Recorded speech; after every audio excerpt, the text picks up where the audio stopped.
Toda a igreja na paz do Senhor Jesus, amém? Muita saudade dos irmãos.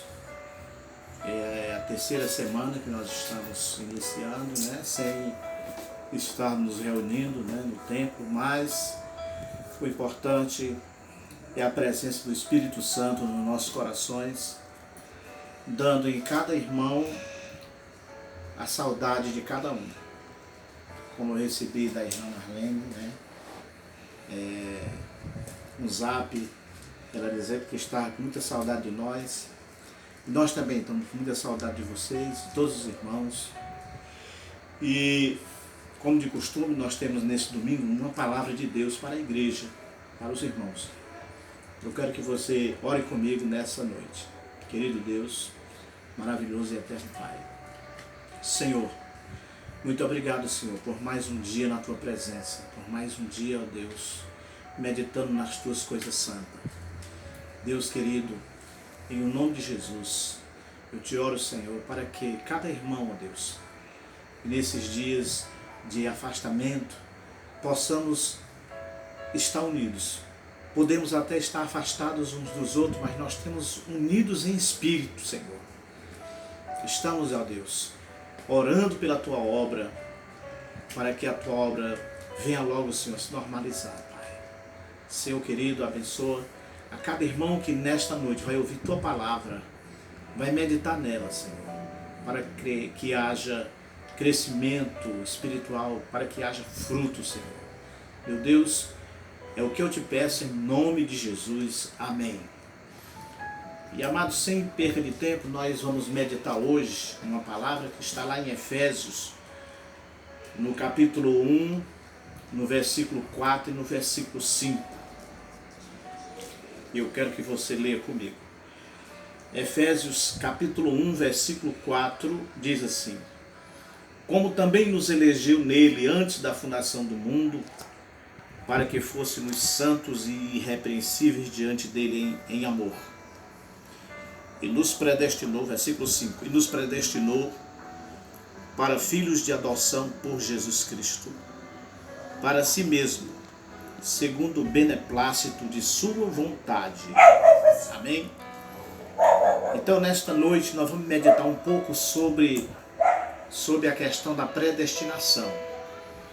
A predestinação, que não é uma coisa que Deus escreveu na sua palavra para debate, né? Mas há muitas incompreensões acerca da predestinação. Então, as pessoas analisam, alguns teólogos famosos, né? Eles analisam a predestinação como algo que Deus fez, algo que Deus destinou alguns para a salvação, e com certeza os que pensam dessa maneira também afirmam que Deus predestinou também uns para a perdição, né? Porque aquele que predestina uns para a salvação, com certeza estará também predestinando uns para a perdição, o que é um erro muito grande se pensar dessa maneira, porque a Bíblia Sagrada nos afirma que Deus ele é bom, ele não é mau, ele é bom. Então, nós temos que analisar essa predestinação à luz da palavra de Deus, para que não incorramos em erros, para que possamos verdadeiramente nos apropriar da verdadeira palavra de Deus, do verdadeiro amor de Deus, com base na sua palavra. Quando a gente fala em predestinação, nós estamos falando que Deus, antes da fundação do mundo, Deus abriu vagas para a salvação. Porque o plano de Deus ele é infalível. O plano de Deus para salvar o homem chama-se Jesus Cristo, nosso Senhor e Deus também.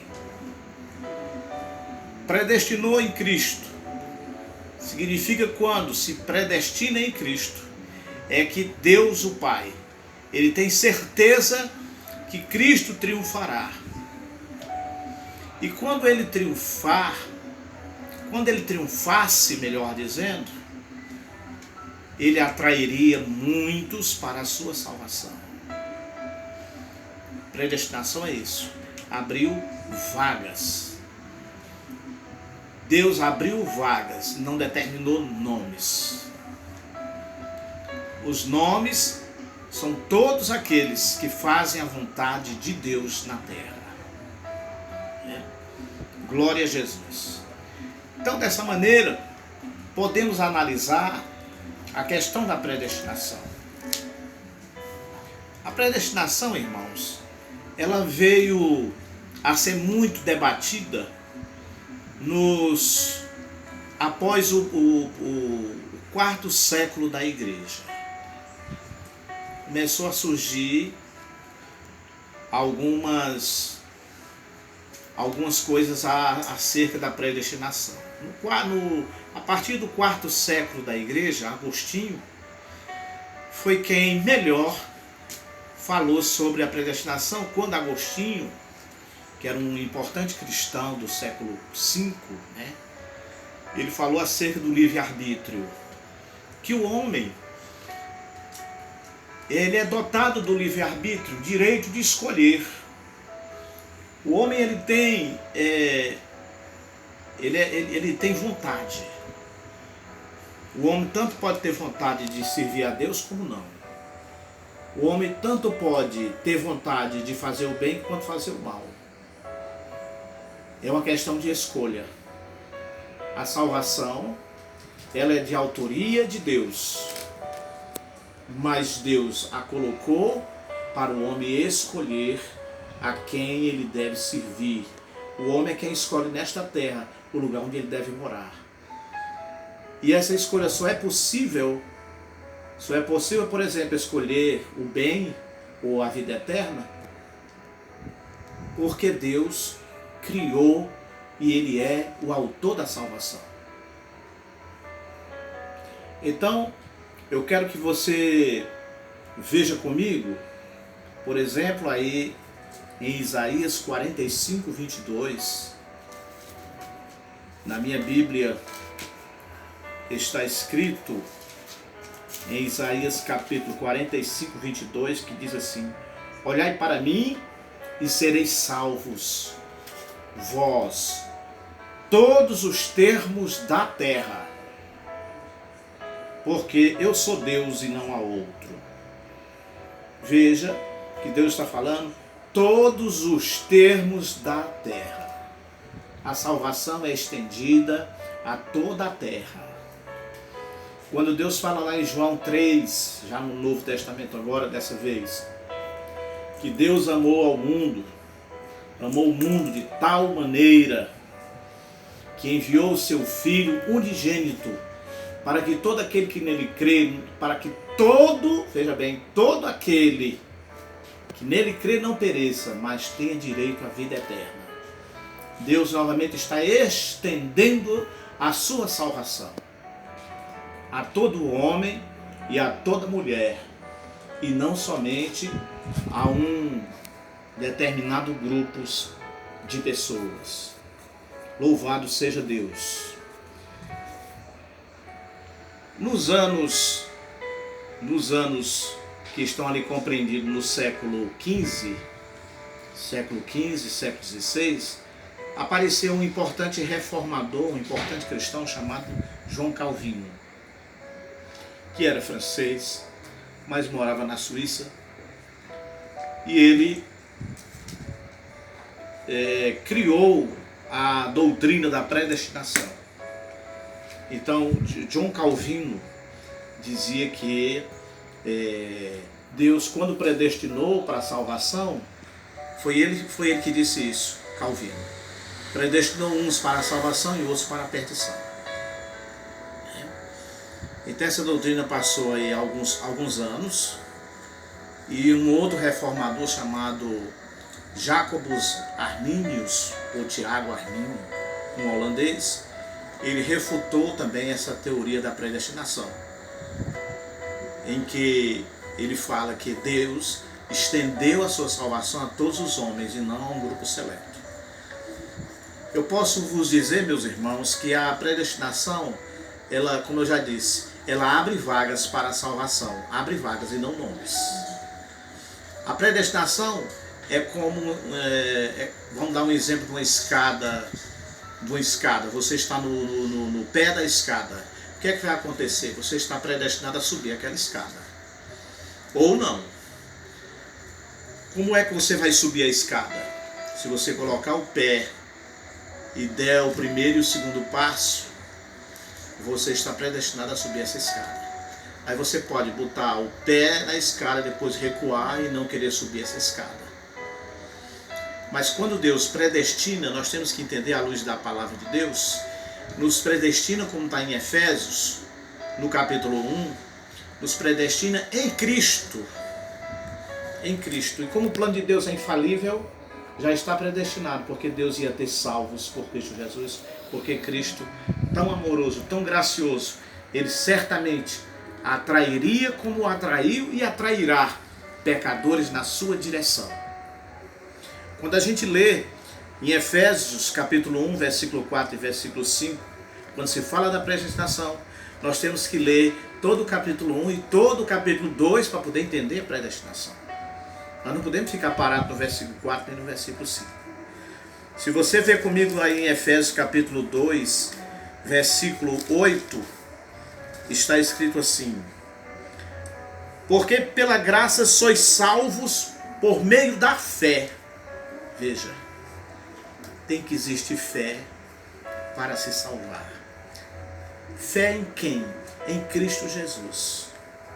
A predestinação, ela é condicionada, ela é, vamos dizer assim, complementada pela fé em Cristo Jesus. Pela predestinação, Deus abriu vagas para a salvação. E quem serão os salvos? Todos os que tiverem fé em Cristo Jesus. Eu costumo sempre dizer que, quando a Bíblia fala nos eleitos de Deus, e quando Deus fala também nos eleitos e na escolha que Ele faz isso, mas sem desprezar o seu processo de salvação. Existe um processo de salvação. E é a partir desse processo de salvação que Deus faz a escolha e nomeia os eleitos. E que processo de salvação é esse? Deus não iria montar uma salvação para já de antemão escolher os salvos e de antemão já condenar os perdidos. Se Ele assim o fizesse, Deus estaria desprezando a santificação que Ele exige dos pecadores. Deus estaria desprezando a perseverança que Ele exige dos que se achegam a Deus. Deus estaria desprezando a obediência, que, como diz Hebreus capítulo 5, versículo 9, e sendo Ele consumado, Ele é causa de salvação para os que lhe obedecem. Então, se a gente for reunir a perseverança, a santificação, a obediência, a gente vai observar que todas essas coisas juntas, elas formam o processo de Deus, elas formam, vamos dizer assim, a moinha de Deus, né? O filtro de Deus, para poder chamar os benditos de meu Pai. Vinde, bendito de meu Pai, e entrai para o reino que vos está preparado desde a fundação dos séculos. Louvado seja Deus. Então, é como diz Mateus, lá no capítulo 24, versículo 13, que diz assim: e aquele que perseverar até o fim será salvo. É verdade que ela está falando do momento da tribulação, mas naquele momento da tribulação, nós, os salvos, ainda estaremos fazendo parte do processo de Deus para a salvação. E é onde Cristo diz: aquele que perseverar até o fim será salvo. Eu quero que você acompanhe comigo rapidamente mais algumas coisas, alguns versículos da palavra de Deus que fala sobre a questão da salvação, da predestinação, da forma como Deus quer. Eu quero que você abra em Ezequiel capítulo 18, versículo 23 e versículo 32. Ezequiel 18, versículo 23, diz assim: desejaria eu de qualquer maneira a morte do ímpio, diz o Senhor Jeová. Não desejo antes que se converta dos seus maus caminhos e viva. Veja, igreja, Deus jamais deseja a morte de ninguém, jamais desejaria a condenação de ninguém. Mas como ele diz aqui na sua palavra, ele diz: eu desejaria de qualquer maneira a morte do ímpio, ou antes eu não quero que primeiro ele se converta dos seus maus caminhos e viva. E o versículo 23 diz ainda: louvado seja Deus. Versículo 32 diz ainda: porque não tomo prazer na morte do que morre. Deus não tem prazer na morte do que morre. Diz o Senhor: convertei-vos, pois, e vivei. Deus lança o processo, porque Deus não é injusto. Se alguém naquele grande dia, no dia do juízo final, for reclamar, porque Deus não lançou para ele seus braços amorosos, sua santa palavra, para se converter e se salvar, Deus vai chamá-lo de mentiroso. Porque Deus na sua palavra diz: eu não desejo a morte do ímpio, eu não tomo prazer na morte do que morre, mas antes eu quero que vocês se convertam para poder viver. Glória a Deus. Deus, eu quero que você veja agora em 1 Timóteo capítulo 2, versículo 4, onde está escrito, 1 Timóteo capítulo 2, versículo 4, diz assim: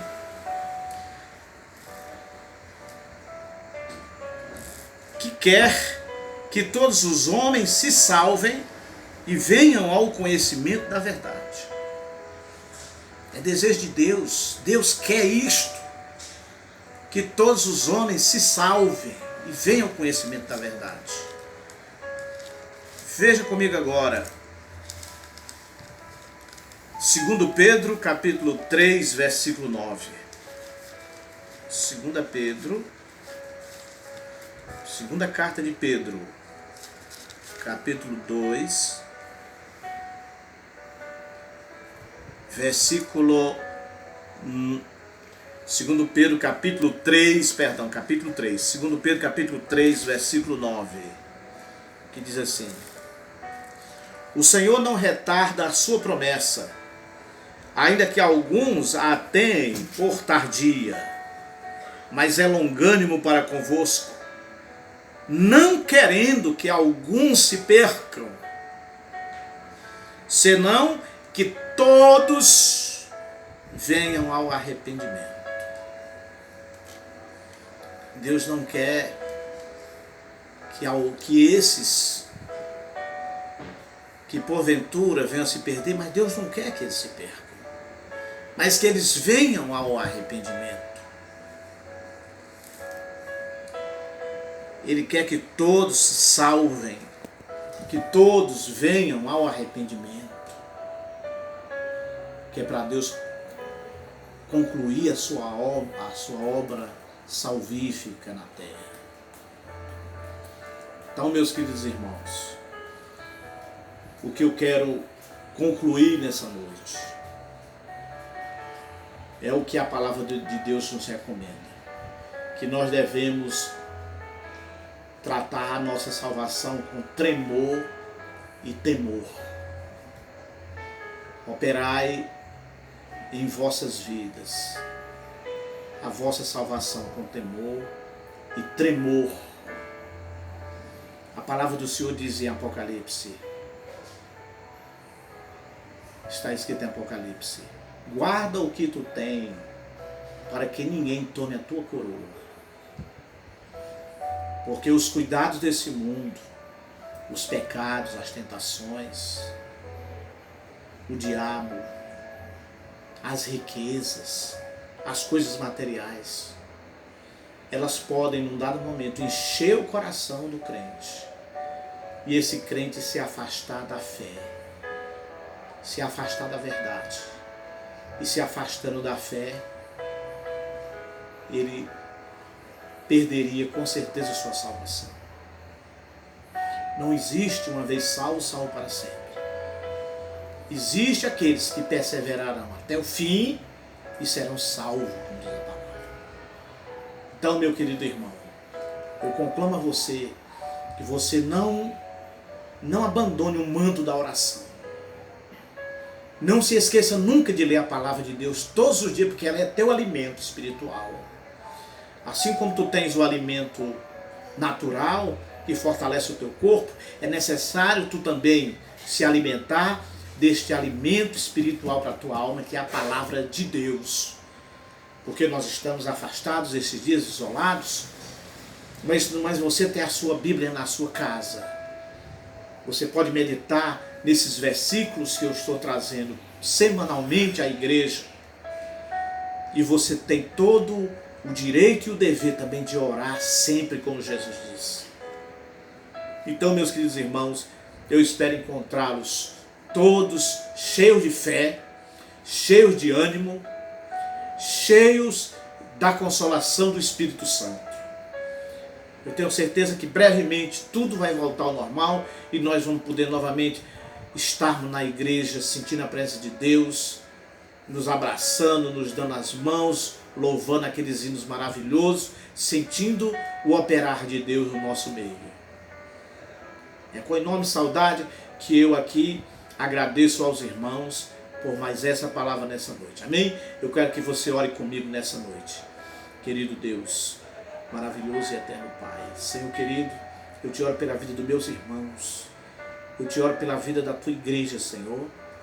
Eu te oro, Senhor, por todos aqueles, ó Deus, que os meus irmãos também oram por eles. Pai, em nome de Jesus, abençoa a tua igreja. Abençoa o teu povo.